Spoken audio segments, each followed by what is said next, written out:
I'm Lyle Hazelwood, and the next lesson will be involved with making or modifying tools for CAMD. First question we had, what is CAMD? What is MIDI? MIDI is Musical Instrument Digital Interface. MIDI was originally created for musicians to connect their keyboards to synthesizers off stage. Back in the very earliest days before MIDI became popular, it was normal for a keyboard player to have a stack of 5, 6, or 8 keyboards in concert. That was getting a little bulky. By using MIDI, he can take the keyboard that feels the best and run it to all the other synthesizers backstage. Didn't take long at all before we found out we could replace the keyboard with a computer and use computers and sequencers to play music. Nowadays, MIDI files are just another sound file that unfortunately we haven't had much luck playing on the Amiga operating system. I'm hoping to change that. Before now, to play with MIDI tools, you had to have a hardware synthesizer outside of your machine. We use CAMD library to connect all of our MIDI programs and all of our MIDI equipment. One of the things we'll be playing with today is a software synthesizer called SoftSyn. It is still in beta, but SoftSyn is basically a synthesizer completely in software. It'll allow you to play with programs, music programs like, well, what do we use? Bars and Pipes and various music players and Deluxe Music, actually, in the older days. You'll be able to play with these programs now without having any additional equipment. You'll be able, before you leave today, to play MIDI files on your Amiga without having any MIDI gear, without having a MIDI interface. We're going to give you the software to get you up and running without. Questions yet? Wonderful. We've installed CAMD library, we've installed Soft Synthesizer, and we've brought up a utility called CAMD Play, which is the generic MIDI file player that's available for OS4. All of these files are available on OS4 Depot, and they may be included in the OS in some future revisions. With all these loaded, I should be able to press play. We'll load a file here. Press play, and we should get a little bit of music. Now again, perhaps not the highest quality synthesizer you've ever heard, but we at least now have the tools to play and play with music without having excess MIDI equipment. Today's challenge, today's programming challenge, I'm going to go ahead and stop that. I don't usually play to music. One of the issues we have when playing MIDI is a 16-channel medium. We can play with up to 16 instruments at a time. It's very difficult watching it play here on CAMD Play. You can see all the information. You get beats and measures, minutes, seconds. All of that information is available, but it's really hard to tell where the music is going. How many channels are they using? Which channels are they using? You know, all of these are hidden in the MIDI system. One of the tools we have available in CAMD Tools, and the tool we'll be playing with today, is called, what is it called? If you look in the CAMD Tools directory, you will find a tool called MIDI Active. MIDI Active is a very simple window.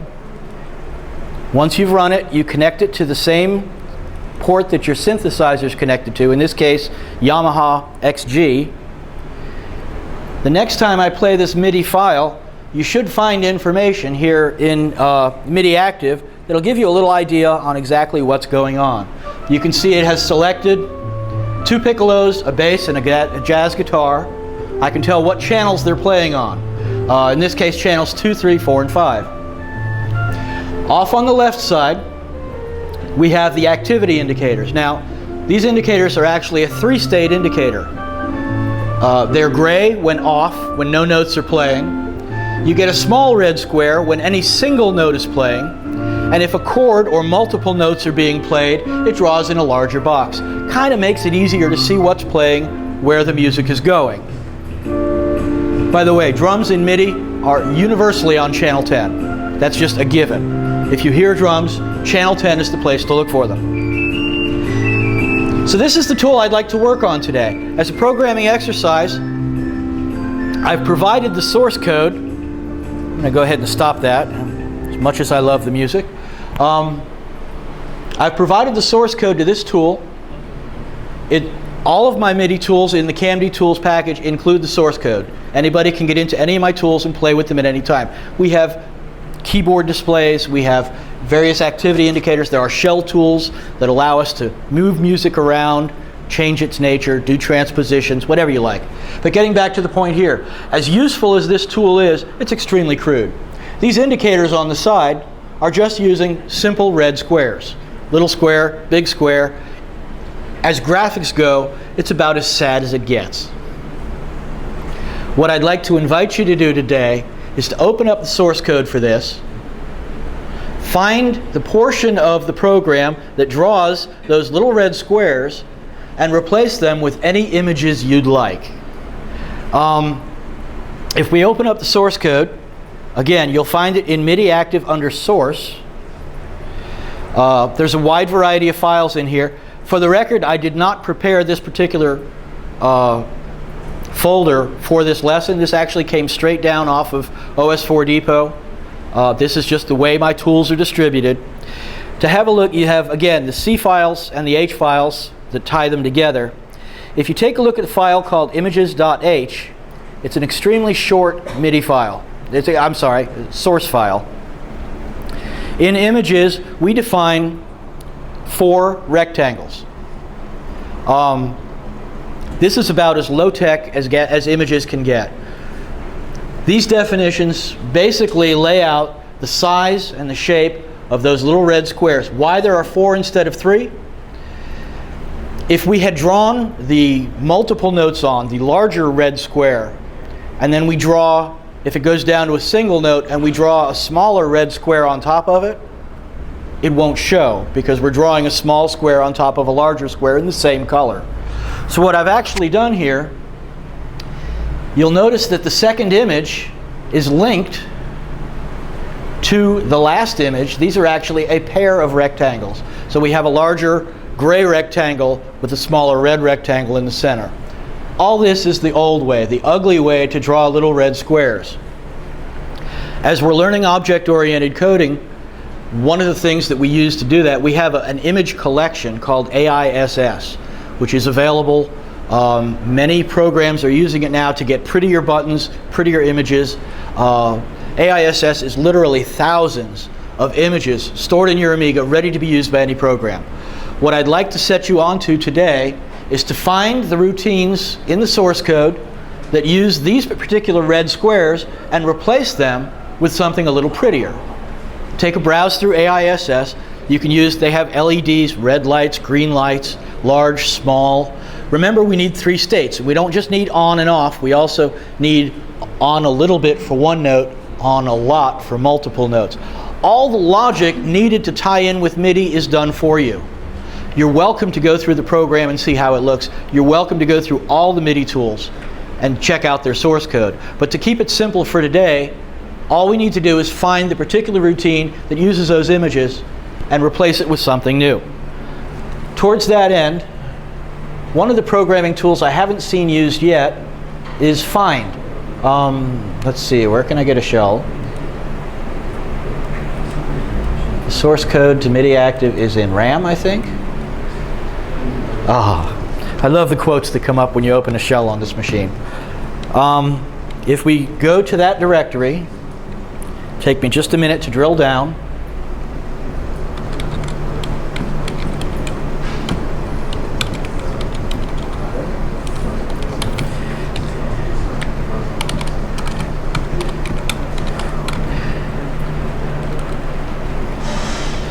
Yes, I actually have typing skills. Okay, I've made it down to the source directory. Here's a listing of all the files that are used to create this particular project. A moment ago, we were looking at the source.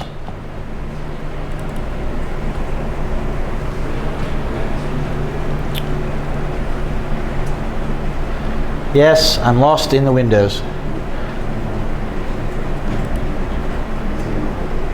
I'm sure we had a file open. Here. Let's keep this simple.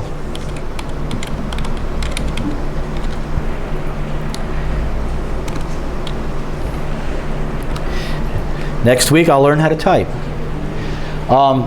Again, the images that we're using in this case are named active.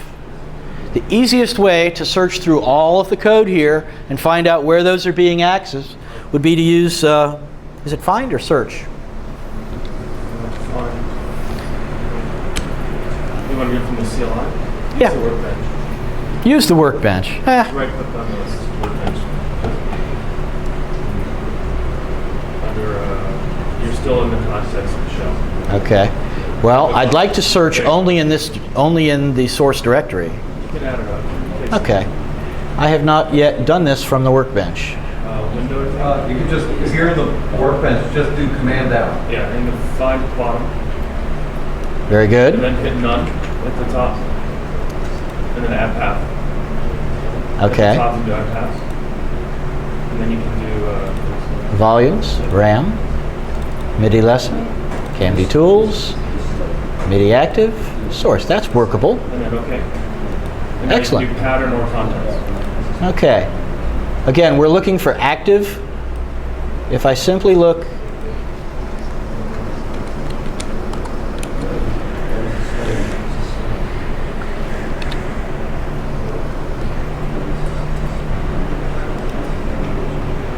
nice.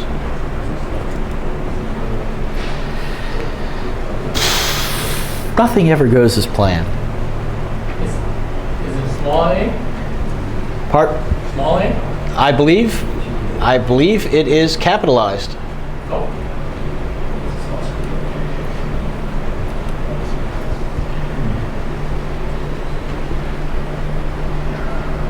I don't think that's case sensitive. Well, should find it either way. The find should start finding. Just do all of RAM. Just unclick the path and just do RAM.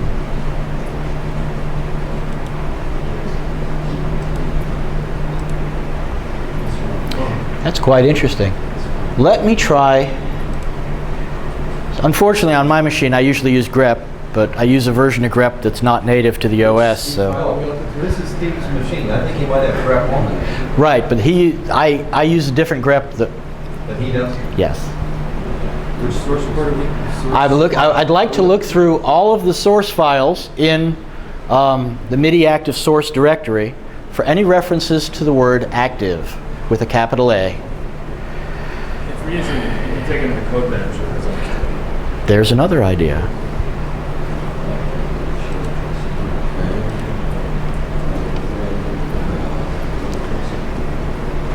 Word, simple word. Active? Active, capital A. It's funny, I did this earlier and had no problem. Sensitive? Fine. Not to see list.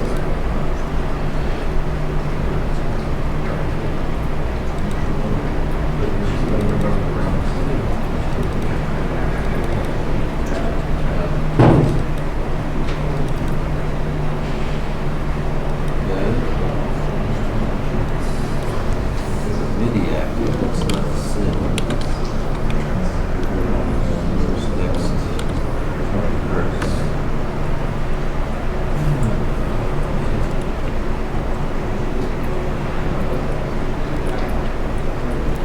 All right, code bench to the rescue. It is very warm up here. I've been sitting in the back where there's a nice breeze. It's going to get warmer. Worse, right? All right.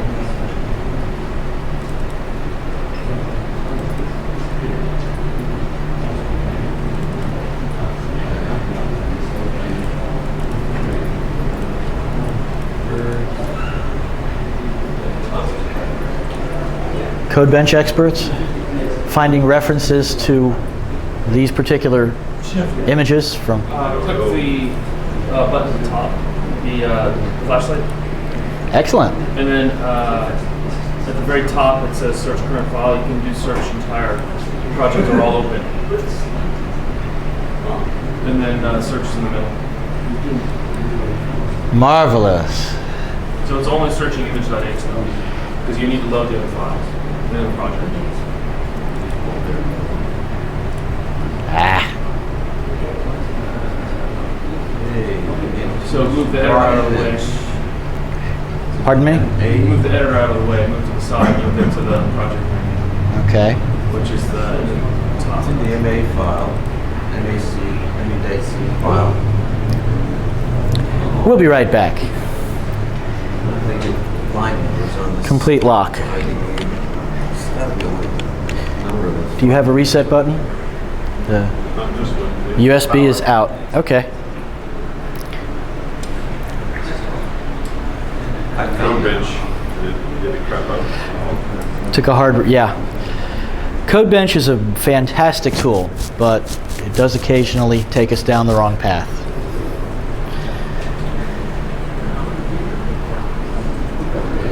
I found it, but I don't have the line numbers. Okay. I figured out how to activate the line numbers on this. It's funny because I tried this the other day and had no problems at all. When the camera's not running, this all works beautifully easily. Power switch in the front. Okay. I have to find it for you. It's hidden. It's not above. It's right here. Show you. Close this. Oh, and because we had everything in RAM. It's right here. Okay. Excellent. Thank you, Steve. You used RAM, did you? Yes. Oh. I was working from RAM, keeping it simple. Space. At any rate, the goal with this project, again, is to just to give you an opportunity to get in and take an existing piece of code and improve the looks a little bit. AISS is a fantastic resource for getting prettier graphics. And does it come with OS 4.1? Up until now, it's been a very popular add-on that did not come with the OS. That may change in the future. I don't know for sure. So do we have it to look for more things? If you don't have AISS installed, you will find the archive to install it in the MIDI project directory.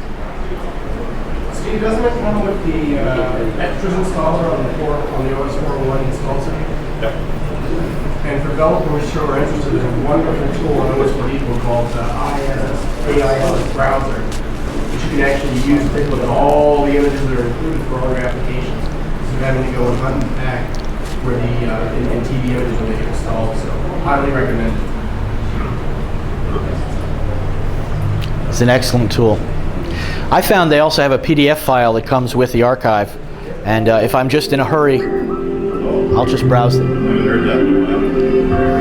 Let there be sound. I don't have speakers like that. All right. Take a quick. See how quickly I can rebuild this. We are looking for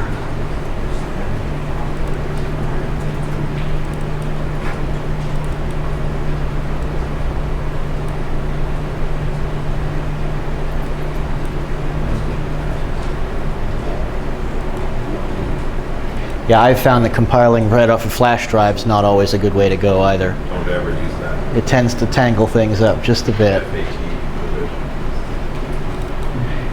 Put it in space temp if you have a choice. Oh, shall I go off to a drive instead of Put okay. Space temp, yeah. Okay. Copy everything. And there's MIDI lesson 2 as well. Whatever works. Okay.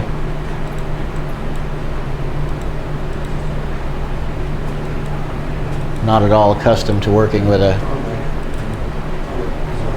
Okay.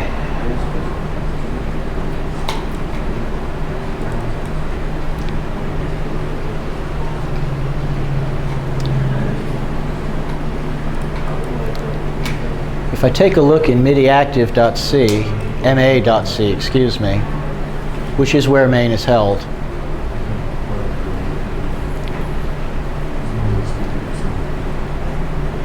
I'm going to save myself from all of the, I need that in an editor.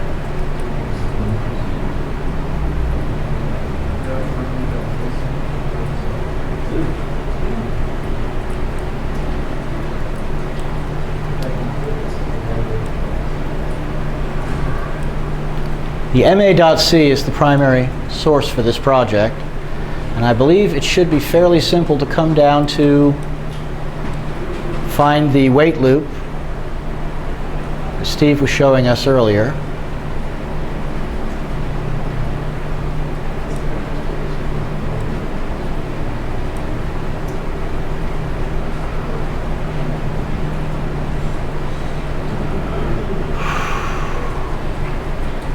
Where did I have the MIDI handler? All right.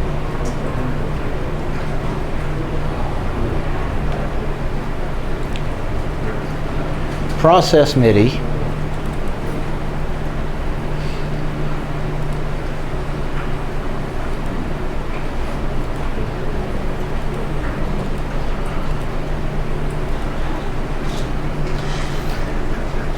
I'm having quite a moment here. It seems I'm quite lost in my own code. It's in All right. A.C. It is in MA.C? Yes. Process MIDI? It's in, yes, it's in there. Okay. I wonder why Find wouldn't find it. I found it with Find. Search bar.